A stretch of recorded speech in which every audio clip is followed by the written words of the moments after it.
কাতার চুপ করে থাকলেও পাকিস্তান হাত গুটিয়ে বসে থাকবে না। তাদের কোনো কূটনীতিকের গায়ে কোনো রকম আঁচড়ও লাগলেও তার পরিণতি হবে ভয়ঙ্কর। ইরানের রাজধানী তেহরানে পাকিস্তানের দূতাবাসের খুব কাছেই হামলা চালানোর প্রতিক্রিয়ায় এভাবেই ইসরায়েলকে সরাসরি হুঁশিয়ারি দিয়েছে পাকিস্তান। ওই হামলার খবর চাওয়ার হওয়ার পরপরই পাকিস্তান সরকার স্বীকৃত স্ট্র্যাটেজিক ফোরামের তরফে এক বিবৃতি জারি করে বলা হয়, ইসরায়েলের মনে রাখা উচিত পাকিস্তান কিন্তু কাতার নয়।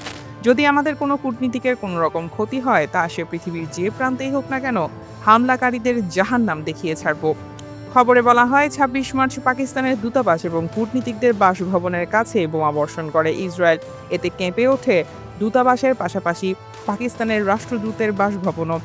হামলায় কোনো পাক কূটনীতিকের ক্ষতি হয়নি ঠিকই, কিন্তু সংবেদনশীল ওই এলাকার বহু ঘরবাড়ি ক্ষতিগ্রস্ত হয়েছে। এর পরিপ্রেক্ষিতেই ইসরায়েলকে এমন হুঁশিয়ারি দিল ইসলামাবাদ। পাকিস্তানি সংবাদ মাধ্যমগুলো জানায়, বৃহস্পতিবার ইরানের রাজধানী তেহরান, কাশান এবং আবাদানে হামলা চালায় ইসরায়েল ও আমেরিকা।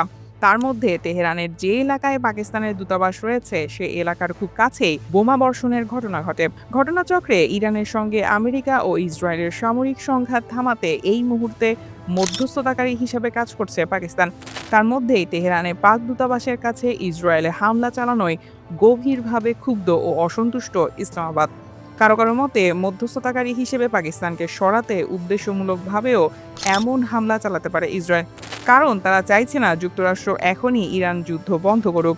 নিজের রাজনৈতিক স্বার্থ হাসিলের উদ্দেশ্যে এই যুদ্ধ টেনে নিতে চাইছেন খোদ ইসরায়েলের প্রধানমন্ত্রী বেনিয়ামিন নেতানিয়াহুও।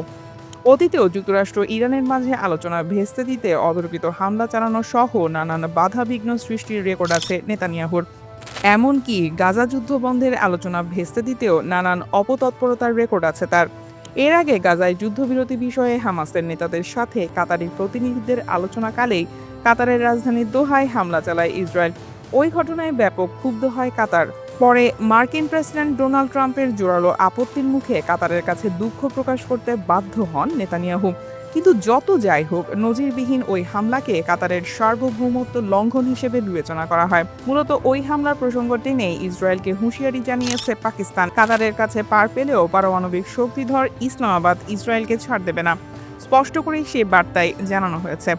আন্তর্জাতিক বিধি অনুসারে যে কোনো দূতাবাসকে সংশ্লিষ্ট দেশের ভূখণ্ড হিসেবে বিবেচনা করা হয়।